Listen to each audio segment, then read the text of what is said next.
আর miscarriage যে হবে তার জন্য দায়ী থাকবে তুমি বৌদি। ঈশা প্লিজ এরকম পাগলামো করো না। দেখো দেখো আমি তো তোমাকে বিশ্বাস করি, আমি তো জানি তুমি প্রেগনেন্ট। বলো প্লিজ, দেখো প্লিজ আমি হাত জোড় করে বলছি তুমি এরকম ভুলভাল ডিসিশন নিও না ঈশা প্লিজ। নেমে এসো ঈশা প্লিজ।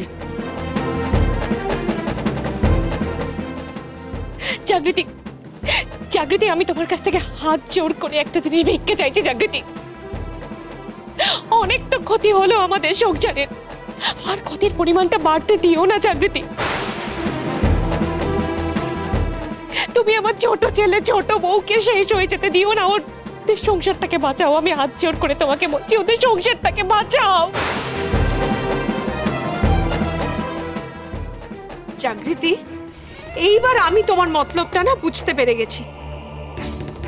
তুমি নিজের সন্তান ছাড়া আর কোনো সন্তানকে এই পরিবারে অ্যালাউ করবে না, তাই তো?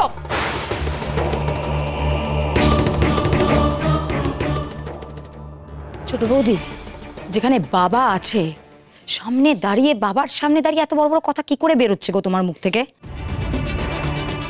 আর বড় বৌদি কেন ভুলভাল কথা বলছো তুমি? কেন পিসমণি? দাদু কি ভগবান নাকি? দাদু সব জানে। আমি সিরিয়াসলি বলছি, আমি কিন্তু ঝাঁপ দেবো। এই দিলাম না ঈশা প্লিজ প্লিজ, দেখো এরকম কোনো সিদ্ধান্ত নিও না, তাহলে আমার জীবনটা শেষ হয়ে যাবে। Isha please please Isha. ঈশা ওপর থেকে নেমে এসো, নেমে এসো। একদম নাটক করবে না বৌদি, একদম নয়। তোমার নাটক আমি অনেক সহ্য করেছি, আর নয়। অনেক অপমান করেছো তুমি আমায়।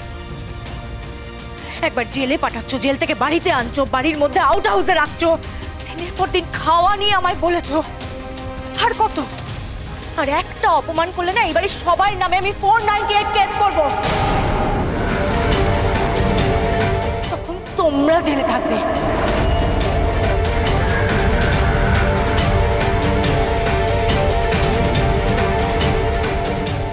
আমার প্রেগন্যান্সি রিপোর্ট কোর্টের কাছে আছে, সারা বিশ্ব জানে, সারা বাংলার সবাই জানে, টিভিতে দেখানো হয়েছে, নিউজে দেখানো হয়েছে। তারপরেও তোমরা আমাকে মিথ্যাবাদী প্রমাণ করার চেষ্টা করছো। আমি সবাইকে তোমাদের পুলিশে দেব।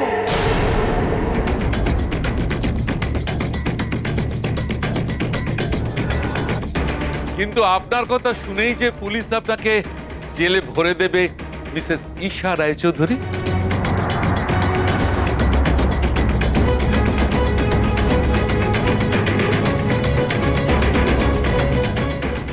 অরুণ বাবু,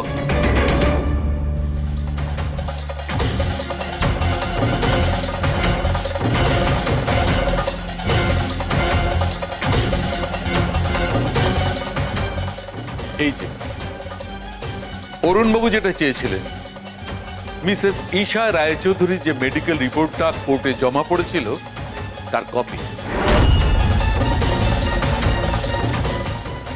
জেলের ডাক্তার পরিষ্কার লিখে দিয়েছেন যে উনি প্রেগনেন্ট নন, উনি প্রেগনেন্ট নন, উনি প্রেগনেন্ট নন।